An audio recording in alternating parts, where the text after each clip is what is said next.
were partying last night and sleeping and are not waking up with a hangover, I'm here riding one of the best 600cc motorcycles in the world, the Triumph Daytona 675.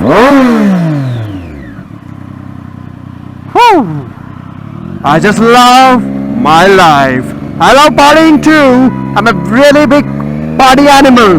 But since the time motorcycles got into my life, I don't like to have a hangover in the morning because I like to be sitting on a missile and then riding it hard. And that is what I'm doing right now. I'm sitting on a British missile and I'm going to be riding this machine as hard as you can. Holy mother, what have you done, British engineers? What have you done? You have made an engineering marvel, the Triumph Daytona 675. This is not the R version, but that doesn't matter. This has everything that will make you go freaking nuts about riding a race motorcycle. This one, trust me, has one of the most aggressive riding positions in the whole world. Oh God. Now about a month ago I was riding the BMW S1000RR, known as one of the best superbikes in the world.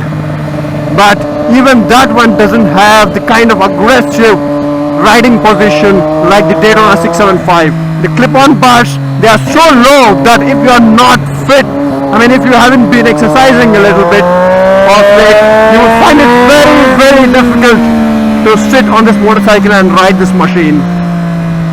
The rear sets, the foot pegs are so swept back that your thighs and knees start aching if you haven't been in shape. And if you have put on a beer belly, a tummy, then it's going to touch the tank. You're not going to feel comfortable. So what I mean to say is that you got to be in shape to ride the Daytona 675. Which, to be frank, I have not really been in shape of late because of my emotional issues. But God, I think the reason why you should own motorcycles like this is it gives you the incentive to keep your body in shape.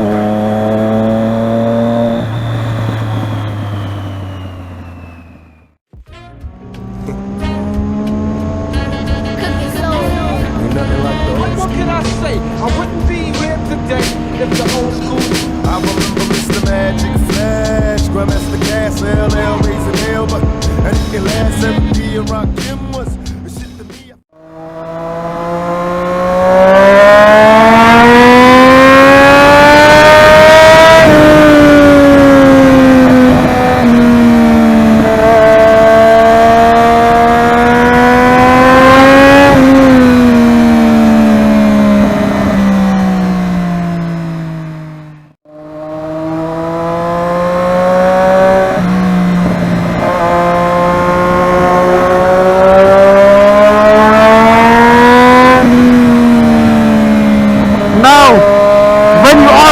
If they like the Daytona, well, the answer would be yes. Who wouldn't like a Daytona, correct?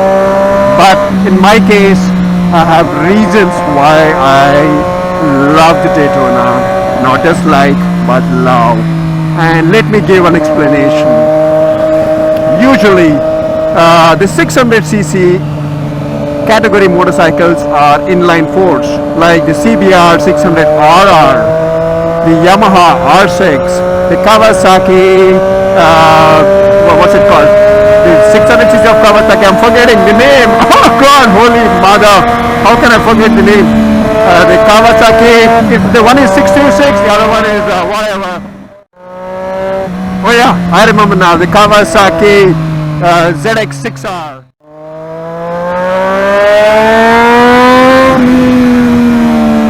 So these inline 4 600 Japanese motorcycles are the real competition for the Triumph Daytona 675.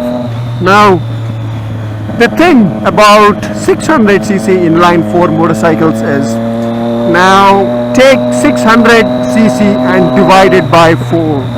What would happen is that you get really small pistons and cylinders. These motorcycles have a lot of power, but they have it on the top end. The low end and the mid range is unfortunately kind of poor, especially the low end is very poor. And the reason why is that, imagine now 600cc is the capacity of the engine, correct? Now 600cc should be divided by 4 because there are 4 cylinders. So when you do that, you only get 150cc on a single cylinder. So when that is actually firing, you don't get enough combustion torque. So these motorcycles, the inline 4 600cc motorcycles, have to produce their torque and their horsepower way high up in the rev band. For an example, the Yamaha R6 can rev up to about 17,000 RPM. Yes, that is correct. That is crazy, isn't it? And yes, they sound brilliant. They sound mind-blowing when they are doing those speeds.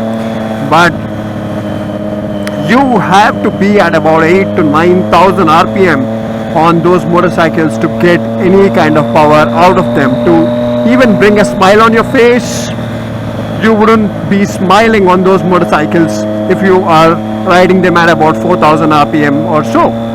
So that is where the Triumph engineers, put their engineering skill together. They thought together and thought, now see,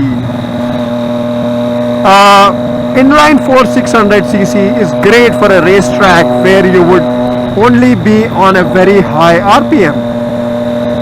But if you are riding them on streets, or even for a racetrack for that matter, when you have to pull out of corners, you need mid-range torque, which is poor on those inline 4 600cc's. So now, on the same hand, if you think about L-twin motorcycles like the Ducati L-twins, oh my god, they have ballistic low end and absolutely beautiful mid-range torque and power. But when it comes to high end, they kind of run out of RPM, because imagine if a 600cc only has 2 cylinders. In that case, it would be 300cc each cylinder, and when you accelerate it, each cylinder would produce beautiful, mind-blowing low-end torque and mid-range torque, but it would not have enough high-end RPM.